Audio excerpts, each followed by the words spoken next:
saasofne kaane nagasaa normally yeroo living kun xumuramu abbaan quunnamsiisee abbaa wajjin haasaa kan jedhu naa kaase sana wajjin haasofnee jira waan ta'eef isin amma waan nu deeggaruu dandeessaniin humni keessan nu deeggaruu danda'uutiin karaattiin reeffisa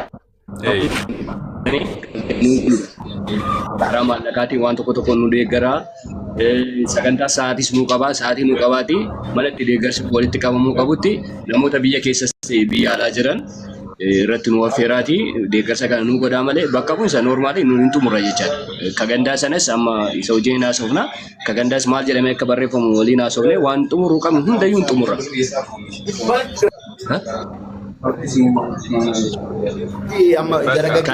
Anillee Abbusha kanuma kanaafuu amma deeggarsa birriitti isaan barbaachisa bakka kanuma kalaas dargaggeessineetu naggee wajjin bu'aatii walii bilbiliitii bu'iitii roobsan jechuudha bilbilaa fiitii waraqaa xumura amma yeroon gubiina. Bakka deema waraqaa sana xumura. Yaa dubbatani qoy dhaamsa isaanii barbaaddaa gisee tokko faasa. Iftu anamma mucaa isaatiin asii baasee ammammaatti wanta hunda isaayyuu kan hin gadda gaafa kamisaa hunda taateen amma akka ollaatti akka firaatti hundi isaayyuun anatti ni mamne ani garuu mucaan tokko waan hin danda'u hundaatiin gargaareen biyyatti ummata as jiru bukkee abatanii nan sini deebisa mucaan keessan boqoteera ani soobassa hin danda'u waan ta'eef naan jeetu erga guyyaa gaafa sanaatti kaasanatti meera mucaan sun jechuudha. Mucaa sana immoo sababuma hojiitii wal barreetu wajjinaa isaa turre mucaa isaa amma bakka bu'umsa laannaa fi jennee darbee immoo obboleettiin koo jirti dubara amaleessi isa bukkee jechuudha. Mucaan addunyaa jechuun kunis waan hundi isaanii harka kootiin baay'ee guddisee jechuudha. Warra jiran hundi isaaniiyyuu akkuma keessan anaaf ijoollee hundi isaanii jechuudha. Kanaaf namni sun amman argetti erga ji'a tokkoof torbee sadiitti kaasee wantuma gaarii mucaa koof saawwaa ture.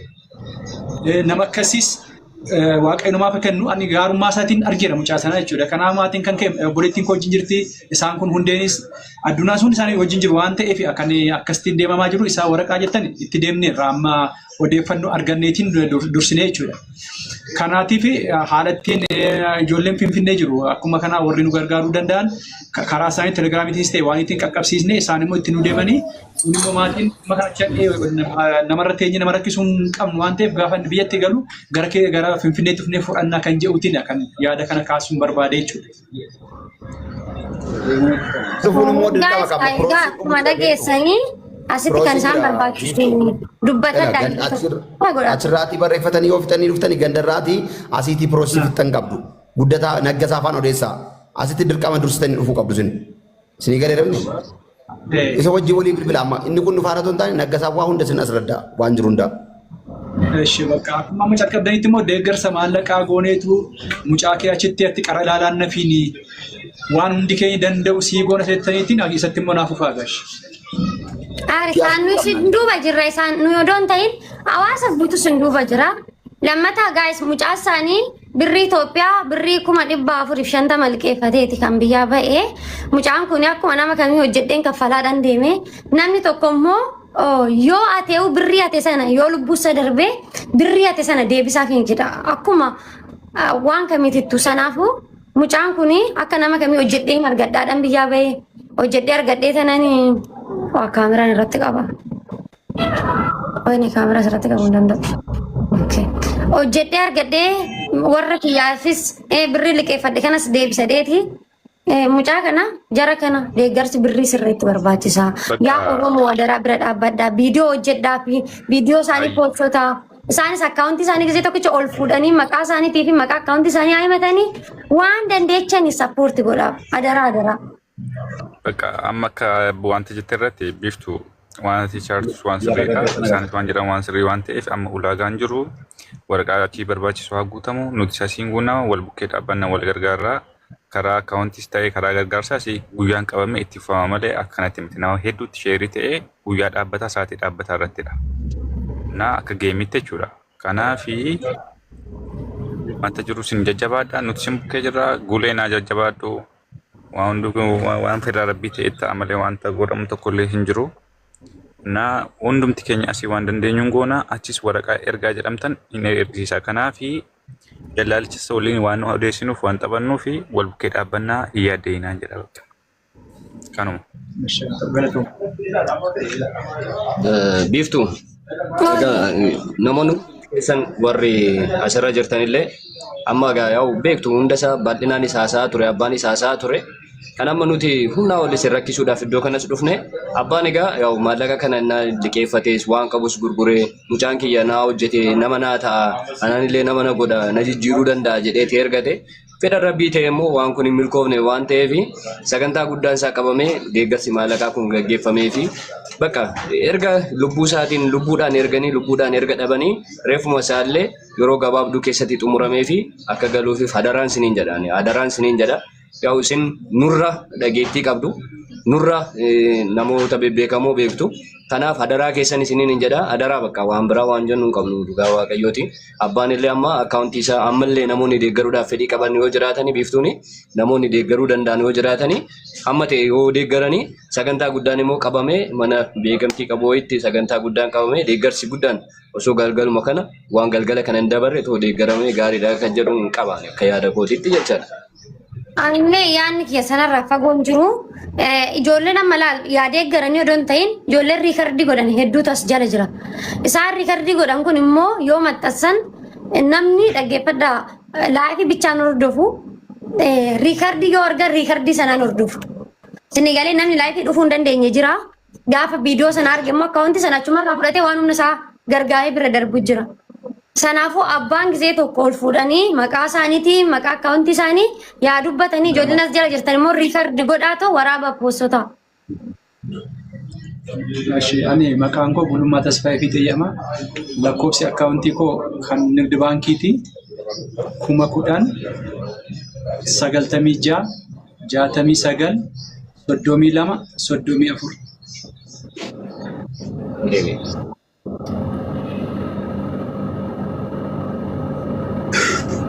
Kuma kudhan 96 69 32 34. Kuma kudhan 96 69 32 Roobsaa neetworkiin hin jechitamu. Roobsan neetworkiin hin jechitamu. Yalla kuna. Waan dandeessan intani godhaa garuu gargaarsi ganaadha shi guys. Gargaarsi ganaadha yaa. Gargaarsi ani maaliifin akka namni asitti hin gargaarre godhe beektaa? Yoo birrii shan asirratti galchaniif mana biituutti gargaaran akkas ta'e jedhanii odeessu. Sanaafuu amma yoo biiftuu jara gaggeessati walumaa galatti jara naa gaggeessi. bakka akkaawuntii Jara naa gaggeessi no. bakka isinichau nagaan turaa bu'aatoo nugeedha dawwalaa fi. Roobsan bu'aatiin naggasaa wajjin waan jiru wal quunnama bilis. Roobsan biiftuu wajjin fooloo gootanii tomiti. Wayi fooloon gooneen. Roobsan fooloo godhishi anaanis fooloo naa godhi fooloo baay'ee naa deebisi. Lakkoofsa tokko balleessi. Bakki nan qabu bakka Mucaan lakkoofsa tokko balleessi nan agarsiisu. Nagaa jirtu akkam isin? Hundan dhaggeeffanne sagantaa irra jira wannicha asirratti hin dhaggeeffanne eebboo irra jira teela keessa waan jiru na beeksisuu dandeessu Isin beeksisu? iddoo eebbaa jira Viidiyoo na beeksisuu dandeessu Amsaa galoo hundi keessa warra jala jirtan viidiyoo hojjedhaa fi filis mana asliititti kan garsa kun ta'uu danda'u manuma aslii goonaa asliillee ishinu jedhee jira waan ta'eef mana asliititti deeggarsa arfaa Nitin nagama sagaleen koo. Maqaan mucaatti telefoonii qaba. maqaan mucaa eenyu gaafate maqaan mucaa Anatu wal Falmii namiti guys. Maqaa sana baay'ee himna. Falmataa Gulummaa miti addunyaa Osh koy.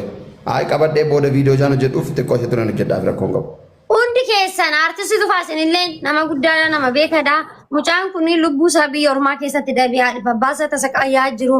Akkuma agartan kana hundi keessan viidiyoo hojjedhaa fi poostota anilleen ammuma waan kanarra gaaggatutti malee maaliif addunyaa wajjinuu kalee galgalatti sagalee qabee ture ganamallee sagalee itti qabee ture. Viidiyoo hin hojjennaaf garuu waan gaaggatee ta'e koo akka kanatti argachuu waan barbaannuu fi amma moonni nuyi barbaannu hin jiru. Hundi keessanuu akkaawuntii mucaa jiraataa godina Shawaa Lixaa aanaa Baakkoo Tibbeeti. Amboo jalatti magaalaa Amboo jalatti argamudha. Bishtu bakka wanta jiru karaa WhatsApp si dubbisee ture. Wanta na ergineette si ergeera. Bakka wantoota jiran hundammoo innaasofnaa walii ergina. Bakka galatooma hundi keessanii. Naa bilbili tole. Okay, siin bilbilaan illee laakii roobdoon bahee. Innaa akkasii guys hundi keessanuu turtii gaarii qabaadhaa. Bakka Bishoftu biiftu. Bakka biiftu waan jiru waan hinaasofna shi keessan firiindi waan taane. Galatooti immoo galatoomi dhuftee akkasumattuu waan kana kakaasu keetitti. Naan ijoolleen biyya tokkotti galattan dhugaa rabbii wal barbaada. Maaliif amma galoon mucaa kana wajjin barate garuu silkii safara sanaan qabu. Ganaa nama biraa rafuuf arganni. Ijoolleen ganda tokko taatanii sa'aatii wayii wal barbaachisu. Silkii walii qabadha. Sa'aatii du'aati jira, sa'aatii rakkinaati jira, sa'aatii beelati jira. Sanaafuu silkii walii qabadha. Wal barbaachisu sa'aatii wayii. Irra caalaa jiraata magaalaa baakkoon tureenis warri nan beekne na bara na biiftuunis waan nu gargaarteef baay'ee galatoomii dhugaa. Baay'ee galatoomii ganaa ammoo sintu muramne. Sintu muramne ammallee ganaadha. Hin gargaaramne waa tokko hin gargaaramne ganaadha. Biiftuun haala mijeessitee nu waamti. Ammasitti immoo hundi keessa waan dandeessan viidiyoo hojjedha. Viidiyoon vaaraalii bahuu qaba baqa. Akka nu gargaaraniif jechuudha. Itoophiyaa keessa bichaa miti warri alaatu nu gargaaruu qaba. Warra alaatu nu gargaararra caala. Giiftaroota Oromoon giiftaroota gurguddoo baay'ee qaba. Innaa viidiyoo hojjedha. Warri riikaardii gootan poosti godha. Ashii hundi keessa. Annaa nu gargaaraan jedha. Hamza artistiin keenyas viidiyoo nuuf hojjedha. Yoo dandeessan mucaanii. Baanee viidiyoo hojjennaan. Baanee viidiyoo hojjenna bakka as jammaran barbaachisu kana qofa. Mana asliitti ta'uu isaa baay'ee viidiyoo hojjedhaa ta'u tileebiyaa chau bakka amma hundi keessanuu. Biiftuu atis biiftuu isheen tokkos galatoomi. Biiftuu ishee na bira jirtu. Atis guddaa galatoomi. Ayyee galatooma hundi keessanuu ulfaadha. Gargaarsa isaa irratti immoo hundi keenya akka bira dhaabannu dhaamsa kiyya. Mana asliitti ani guyyaa isaan nuu qabanitti achirratti argamuu qabnaa jechuudha. Asumaan immoo dhiifama naa godha. Warri biiftuu ishee xiqqootiin sila callisechaa turtanii simmeetii isheen keessa jirtuu fi haala isheen keessa jirtuu fi daa'imummaa ishee faana waan guddaa hojjettee dhiifama naa godha. Namoonni waan akkasii barreessitan illee akkasii hubattanitti isheen hubattanitti kanaafiyyu dhiifama isiniin jedhaan warri waan akkasii barreessitanii otoo dogoggorteerree sirreeffachaa deemtu.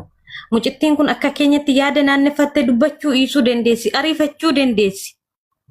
Waan ta'eef warra akkasiirree otoo of sirreessaa deemne bareedaadha. Galatoome habiibti ulfaadhu. Waaqayyo jizaa keessiifaa kaffalu hojii keetti jabaadhu sa'aatii kennuu laatte kana hunda gochuu keef. Ishiin amma naala teessee koomentiidhaan jazbooftu kun dhaggeeffadhu sittiin hima. Namni takkitti ishee odoon ol bahi gargaari jedheeni saantiima takka kennuu dandeessu.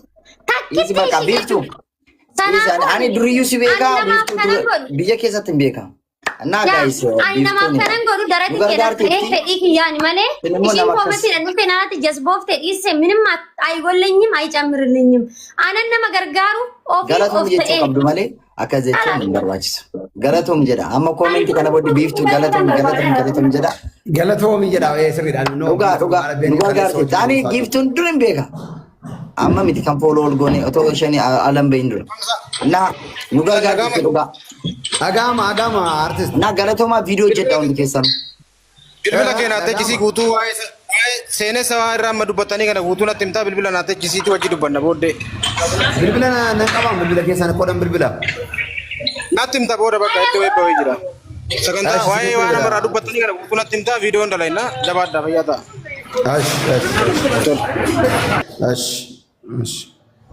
akkasii hundi keessanuu nagaan naa turaa jiru. Hojii Kadhatu mucasaan hojiin hojjedha.